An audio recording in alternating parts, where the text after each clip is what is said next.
You are looking at Julian's pronunciation guide, where we look at how to pronounce better some of the most mispronounced words in the world, like this other curious word. But how do you say what you're looking for today? Let's learn how to pronounce this interesting word. It's a synonym of what is otherwise called in English as a jumpsuit. So let's learn how to pronounce it.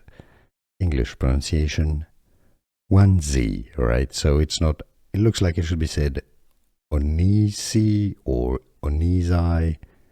No, you just separate the first part, one, just one, like the number, one, and then Z. The S is pronounced like a Z, like a Z. Onesie.